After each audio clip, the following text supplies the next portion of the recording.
Welcome. Another week. We're going to present today here in Mir Finance about Canada. Is it a real estate bubble or is it just fake news? So we have seen a lot of headlines that the real estate bubble in Canada is going to burst 20-30%. But what are the counter arguments? Are the prices that we see in residential markets justified? Is it a bubble? What's the future? So don't forget to subscribe and let's watch. If we go to Q4 of 2022, the real residential property prices by nation, you can see Canada there. It's the highest one, across with Turkey, but it's the highest one in the whole world. Bigger than the United States, more than Europe, more than Peru, more than Australia itself. So then people say, like, okay, there should be a bubble because a country that only has 35, 36, 37, 38, 39 million people in the last years cannot have such a high value in properties. But let's see why is the reason? Is it because of a bubble? Or is it because there is some fundamental changes in demographics and in the markets that have pushed this to go higher and higher? So we can see here the real residential property prices for Canada. You can see steadily increasing since 2013. Huge increase in 2021 because of all the influx of money into the system. And in the last 3 quarters, it has gone down a little bit. But back to the beginning of 2021 levels. So although it's a big decrease by the graph, it's only back to 2021 levels. And we can also see here in the house price index, this is more, we can see the 12-month percentage change.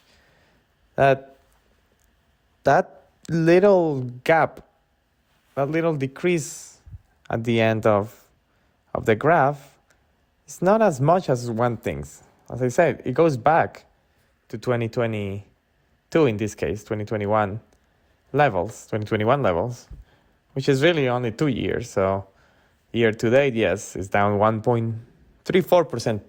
But if prices have gone up, as you can see here, 20-30% every 2-3 years, and you have a cut of 1.3%, then it's not really a relief of the market. It's mostly just an adjustment. So let's see what we're going to see.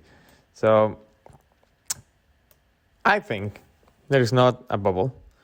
I think there's a fundamental aspect on why the prices in Canada are so high, and they will probably continue to increase. So Canada's population grew by a record of 1 million in 2022, spurred by international migration.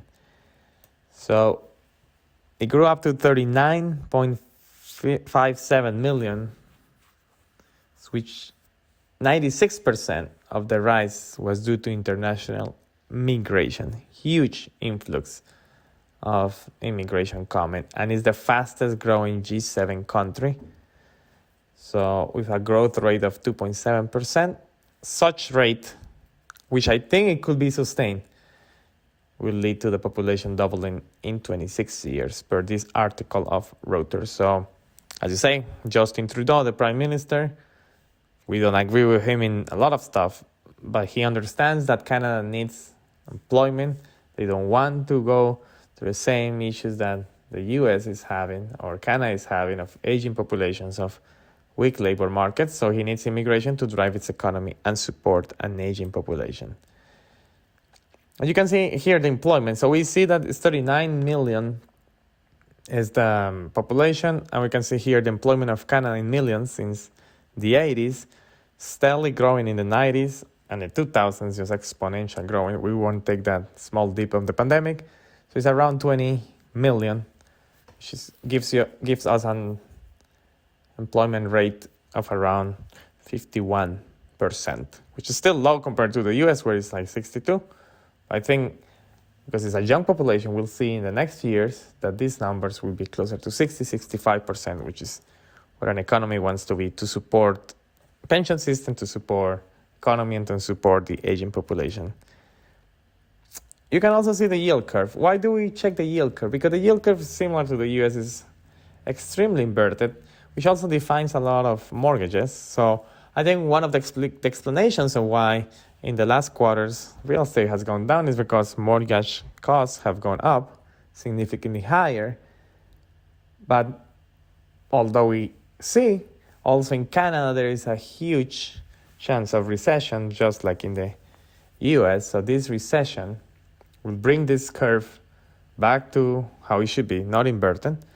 And I think there is going to be a relief in mortgage rates as the central banks of Canada won't keep raising rates. It will hold them steady, so the curve slowly start to go positive as it should be. And again, mortgage rates should decrease, meaning more people can apply for a mortgage. But the real reason here is like, I saw an example. I went to a random place in British Columbia, which is a city region in Canada. I went into a neighborhood, nice, decent neighborhood based on median prices. And you could see in the maps, there is nothing. There is like one house per neighborhood in sale status. And it was like a 3-bed, 2-bath room, $1.1 million dollars if you convert it back to dollars. Which is it's extremely expensive. You will need at least $250K just to secure the down payment. So if you think about it, 1.1 million, that will give you a mortgage of way north of what the rent prices in those areas are.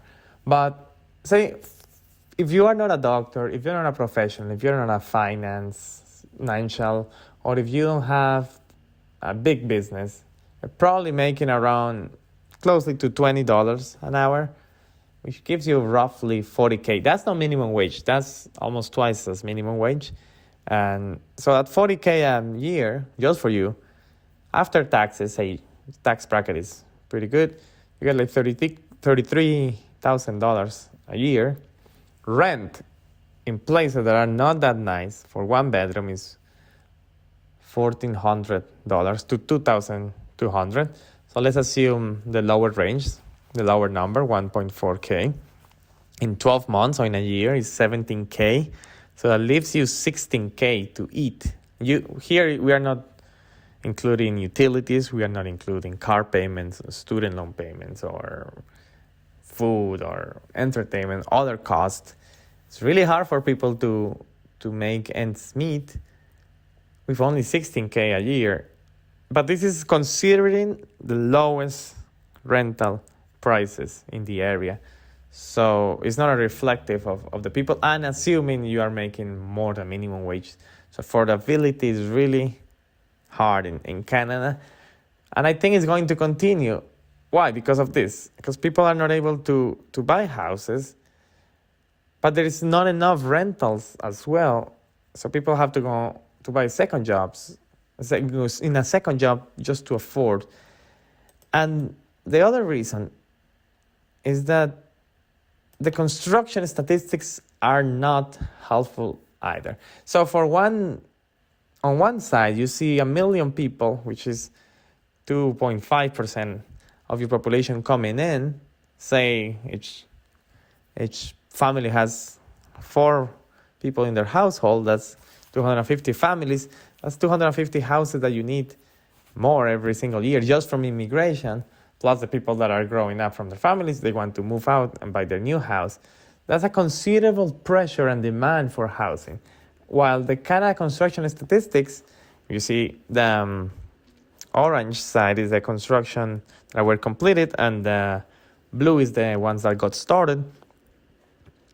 If you combine both over the course of the last 5 or 6 years, you never surpass 45,000 per month. So the average, when I checked, is around 30,000. So 30,000 times 12 is 360K, which is barely holds the demand that we are seeing with supply. But we're going to see higher demand for housing, and supply is not increasing year over year. It's not increasing. It's been hold steady. So prices are going up.